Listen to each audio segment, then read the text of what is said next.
Champions trophy की तैयारी T20 के बाद है अब वनडे सीरीज की बारी। This is Najibul Hasnain honestly speaking. England और इंडिया के दरमियान वनडे सीरीज का आगाज 6 फरवरी यानी कल से हो रहा है और पहला मैच खेला जाएगा नागपुर में।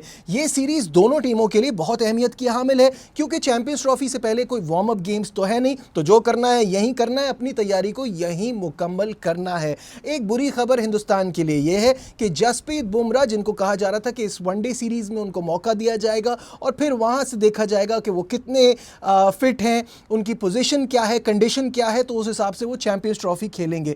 अब ये पता चल गया है कि बॉर्डर गवास्कर सीरीज में जो आखिरी मैच के दौरान उनको कमर की तकलीफ थी उससे वो पूरी तरह से रिकवर नहीं कर पाए हैं, इस वजह से वो इस वनडे सीरीज में नहीं होंगे। और चैंपियंस ट्रॉफी में भी अब जो क्वेश्चन मार्क लगा था वो क्लियरली नजर आ रहा है कि वो वहां भी टीम का हिस्सा नहीं होंगे।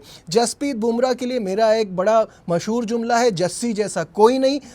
तो उनकी कमी तो वो दुनिया की किसी भी टीम में हो तो ज़रूर होगी, लेकिन इंडिया का स्क्वाड इतना बैलेंस है कि इनके ना होने से भी, देखें कितनी बड़ी बात मैं कह रहा हूँ कि बुमराह के ना होने से भी कोई ऐसा ख़ास फ़र्क नहीं पड़ रहा क्योंकि टीम बड़ी बैलेंस्ड है। यहाँ साथ साथ एक पॉजिटिव चेंज जो इस वनडे सीरीज़ में हो रहा है, पब्लिक डिमांड पर जो T20 सीरीज़ में 14 विकेटें लेने वाले और मैन ऑफ द सीरीज़ बनने वाले वरुण चक्रवर्ती को इस वनडे सीरीज़ में शामिल किया जा रहा है। और यहाँ अगर उन्होंने कोई अपना जलवा दिखा दिया ना तो वो चैंपियंस ट्रॉफी में भी यकीनन जगह बनाने में कामयाब हो जाएंगे। अब इस वनडे सीरीज़ के हवाले से बात कर लेते हैं। तो जो पिछली वनडे सीरीज़ है 2011 से लेते हैं और अब तक इन दोनों टीमों के दरमियान 7 वनडे सीरीज हुई हैं एंड ट्रस्ट मी 6 इंडिया जीता है, 7 में से 6। यानी 2018 में एक सीरीज जो इंग्लैंड में हुई थी वो 2-1 से इंग्लैंड जीता था। इसके अलावा 2011 से अब तक जितनी सीरीज हुई है 7 की 7 उनमें से 6 हिंदुस्तान जीता है। तो क्लियरली वनडे सीरीज रिसेंटली भी हिंदुस्तान को यहाँ एज हासिल है। और अगर हम बात कर लें 21 ओवरऑल सीरीज़ हुई हैं, वो भी 10 इंडिया जीता है, 8 इंग्लैंड जीता है, 3 का कोई रिजल्ट नहीं रहा, वो ड्रॉ रही थी।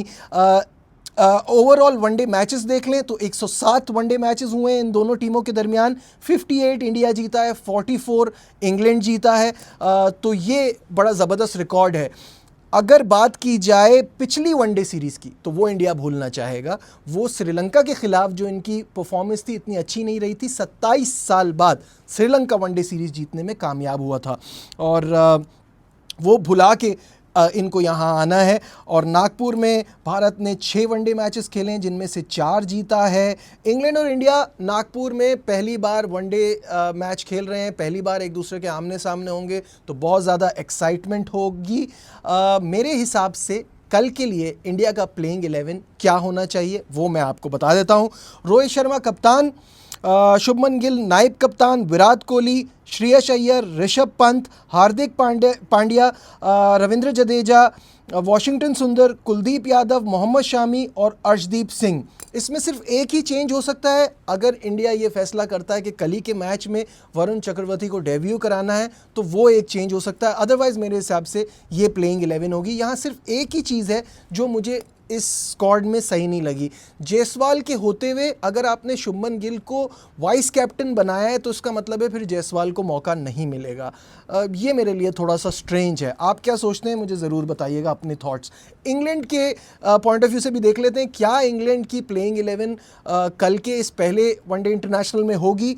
Ben Duckett, Phil Salt, Joe Root, Harry Brook, Jos Buttler, Livingstone, Jamie Overton, Brydon Carse, Jofra Archer, Adil Rashid, Mark Wood. Pretty balance side, लेकिन जो T20 सीरीज़ में इनका हशर हुआ है वहाँ से वापस आना और वहाँ से फिर चीज़ों को कंट्रोल करना थोड़ा सा इंग्लैंड के लिए मुश्किल होगा। फिल सॉल्ट के लिए अच्छा है कि आखिरी मैच में उन्होंने 55 की जो ज़बरदस्त इनिंग खेली थी ना, उससे उनको थोड़ा कॉन्फिडेंस मिला होगा। की प्लेयर यहाँ पे मेरे हिसाब से बटलर और लिविंगस्टन होंगे क्योंकि ये गेम चेंजर हैं, कभी भी बदल सकते हैं मैच को। पेस अटैक जो इनका है धमाकेदार है, लेकिन इनकी T20 सीरीज़ में पिटाई बड़ी तगड़ी हुई थी, तो ये यहाँ देखना होगा। नागपुर की कंडीशन हमेशा की तरह इस बार भी जो है वो हाई स्कोरिंग ही रहेगी। यहाँ का एवरेज स्कोर इज़ अबाउट 288 और यहाँ हिंदुस्तान ने ऑस्ट्रेलिया के ख़िलाफ़ 354 किया था, जो कि यहाँ का हाईएस्ट स्कोर है।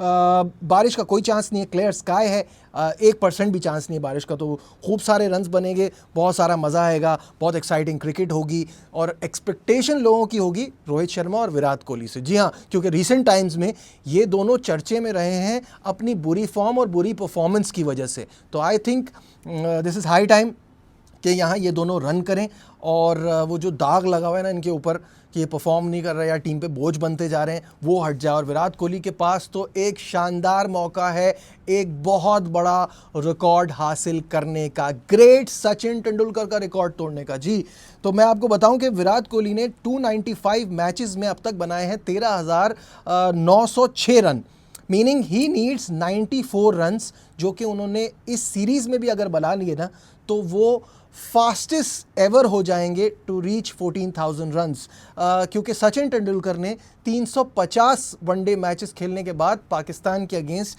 ये कारनामा सरअंजाम दिया था। तो विराट कोहली के पास ये मौका है कि वो ग्रेट सचिन को पीछे छोड़ दें, इस रिकॉर्ड को हासिल कर लें, फास्टेस्ट टू रीच 14,000 रन्स।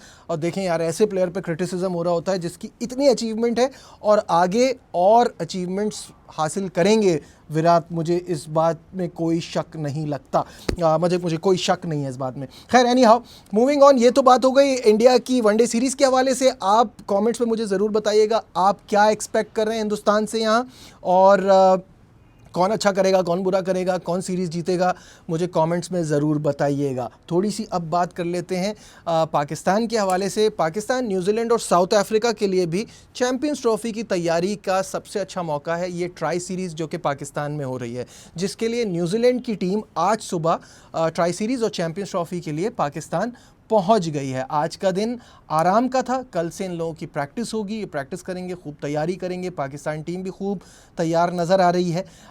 तो ये ट्राई सीरीज स्टार्ट हो रही है सैटरडे 8 फरवरी से and we are all looking forward to it. अच्छा, ये जो तैयारी की मैंने बात की, तो पाकिस्तान की जो ये प्रैक्टिस है इसके दौरान मीडिया से गुफ्तगू की इंटरिम हेड कोच और सिलेक्टर आकिब जावेद ने। और जब आप एक बहुत ही घटिया किस्म की सिलेक्शन करें ना, lack of a better word, घटिया ही कहूँगा मैं, जब आप इस तरह की सिलेक्शन करते हैं ना, फिर आपका सारा टाइम जस्टिफिकेशन में ही निकल जाता है। आप उसको जस्टिफाई करने की कोशिश करते रहते हैं और आप अजीब लग रहे होते हैं, क्योंकि जिस किस्म की बातें आकिब जावेद कर रहे थे ना, मेरे तो सर के ऊपर से गुजर रही थी कि टीम प्लेइंग 11 में खेलता तो एक ही स्पिनर है ना भाई, अगर एक ही स्पिनर खेलता तो स्क्वाड में भी एक ही रखें। और कहाँ किस किताब में लिखा है कि कंडीशन के हिसाब से 2 स्पिनर नहीं खेल सकते। साथ साथ उन्होंने कहा आमिर जमाल जो है वो कंसिडरेशन में तो थे, लेकिन वो कहीं फिट नहीं हो रहे थे और फ़हीम अशरफ हो रहे थे। मतलब आपके पास कोई लॉजिक नहीं है। और मुझे बहुत सारे लोग कहते हैं यार ये बातें ना किया करें, आपको तो पता है कि पॉलिटिकल प्रेशर होता है कुछ खिलाड़ियों के लिए। तो भाई रिज़ाइन करें ना, पहले इतनी बड़ी बड़ी बातें क्यों करते हैं? पहले ये क्यों दिखाते हैं कि आपके पास जीत का फॉर्मूला है और आप ये हैं और आप वो हैं? जब नहीं कर सकते, जब आपके ऊपर पॉलिटिकल प्रेशर है, तो accept that I can't handle this और रिज़ाइन कर दें। फिर इस तरह की टीम बनाएंगे तो आप पे तो सवाल उठेंगे ही ना कि आपने क्या किया है। ये सीरियसली मैं बताऊं, ये पूरी टीम का बैलेंस सिर्फ 3 खिलाड़ियों से ठीक हो सकता है। इमामुल हक हो आपके पास, सुफियान मुकीम हो आपके पास और आमिर जमाल हो आपके पास। ये 3 खिलाड़ी हैं जिनके आप इनको डाल देना, अभी पाकिस्तान एक ज़बरदस्त टीम बन जाएगी और स्ट्रॉन्ग बन जाएगी चैम्पियंस ट्रॉफ़ी का दिफा करने के लिए, क्योंकि we are the defending champion. But मुझे इस टीम में फ्रैंकली स्पीकिंग मुझे ये टीम बिल्कुल ठीक नहीं लग रही। खैर, चलते चलते मैं आपको ये भी बता दूं कि आज की एक और ख़बर सामने आई थी, मैं कहा वो भी आपसे डिस्कस कर लूं।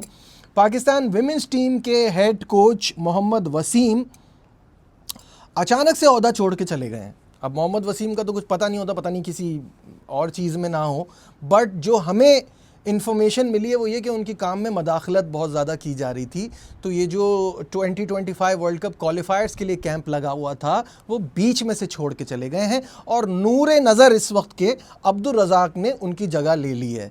तो मज़े हैं जिस पे मेहरबान है PCB या वहाब रियाज, जो भी कह लें आप। तो उनकी जो है वो जगह बन जाती है, कहीं भी वो फिट हो जाते हैं। अब मुझे बता दें वो ये यहाँ आ गए हैं तो वो स्ट्राइक फोर्स का क्या हो रहा है? गई स्ट्राइक फोर्स, तेल हो गई। तो कमाल है, ओनली इन पाकिस्तान। मैं ये वीडियो में ये सारी चीज़ें इसलिए बता रहा हूँ जो बाहर से देख रहे हैं वो भी इंजॉय करें, कैसे कैसे कार्टून रखे हुए हैं और कैसे कैसे फैसले हो रहे हैं, मज़ा ही आ जाता है ना।